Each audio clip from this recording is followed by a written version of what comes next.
Hi friends, good morning, happy Friday. ఎలా ఉన్నారు?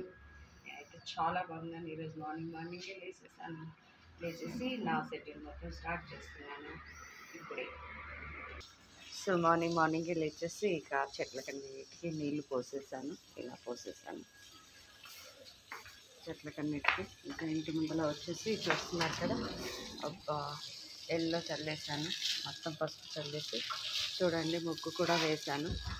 ఇదైతే 7 చుక్కల ముగ్గు ఫ్రెండ్స్, 7 చుక్కల ముగ్గు ప్లస్ సైడ్స్ వేశాను 5 చుక్కలతోటి.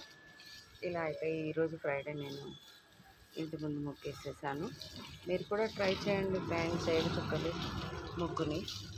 ఇక ఫ్రైడే అంటే ఏదో ఒకటి చేసేసుకునే ఉండాలి కదా మార్నింగ్. సో నా షెడ్యూల్ ఇలా స్టార్ట్ అయిందనమాట. ఇంకా చామంతి చెట్లకైతే మొత్తానికి నీళ్ళు పోసేసాను.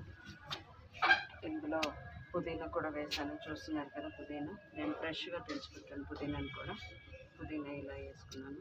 ఇది వచ్చేసి మా గులాబీ చెట్టు. చూడండి, ఇది చాలా ముద్దగా వస్తుంది గులాబీ. చాలా అంటే చాలా ముద్దగా లావుగా ఎండిపోయింది కదా, ఇంత పెద్దగా వస్తుంది ఫ్లవర్. రెడ్ ఫ్లవర్ అనమాట. ఇదేమో చిన్న గులాబీ ఇలా వస్తుంది. బ్లాక్ ప్లస్ మెరూన్ రెండు మిక్స్ అయితే ఈరోజు ఫ్లవర్లు. ఈరోజు అయితే నాకు వచ్చేసాయి గులాబీ పూలు పూజ కోసం. చాలు, ఒక్కటి పెట్టినా చాలు కదా, మనం కష్టపడి పెంచి పెట్టిన ఆ థ్రిల్లే వేరుంటుందప్ప కదా. ఇది వచ్చేసి రెడ్.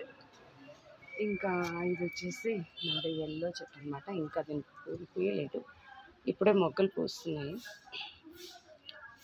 ఇది ఎల్లోదన్నమాట. ఇంకా టెర్రస్ పైకి వచ్చేసాను. టెర్రస్ పైన చూడండి చిక్కుడుకాయలు ఎర్రగా పూసేసాయి, ఎండి కూడా పోతున్నాయి. ఎందుకంటే ఇవి తెంచే ఓపిక కూడా నాకు లేదు ఫ్రెండ్స్.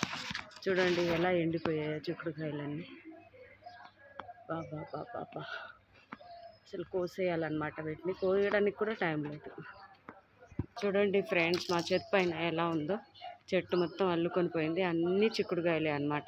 ఇవన్నీ చూస్తున్నారు కదా ఎలా ఎండిపోయాయి, కూడా చేతికి వచ్చాయి, కానీ నేనే ఇంకా తెంపలేదన్నమాట. ఇలాగైతే నా డే స్టార్ట్ అవుతుంది ఫ్రెండ్స్. చూడండి, ఇది వచ్చేసి మరి సంపు. దీంట్లో వాటర్ స్టోరేజ్ చేసుకుంటాను. దీంట్లో నుంచి ఇక మళ్ళీ ఇప్పుడు పంపు పెట్టేసి వాటర్ మొత్తం తీసేయాలి. వాటర్ పైప్ పెట్టుకొని అన్నీ నింపేసుకోవాలి. లోపల ఇలా ఉంటుందన్నమాట పంపు. ఆ పంపులో నుంచి వాటర్ వస్తుంది. సో వాటర్ స్టోరేజ్ ఇలా చేసుకుంటాను. నాకు సమ్మర్ కూడా ఏం ప్రాబ్లం ఉండదు అనమాట. ఇలా ఉంటుంది నాది ఇంట్లో. పొద్దున్నే పూలు కూడా వచ్చేసాయి నాకు. పూజ కోసం పూలకి ఏం ఇబ్బంది లేదు. శంకు పూలు కూడా వచ్చేసాయి. సో ఓకే ఫ్రెండ్స్, ఎవరైతే నా ఛానల్ ఫస్ట్ టైం చూసినా సబ్స్క్రైబ్ చేయండి, షేర్ చేయండి. Thank you.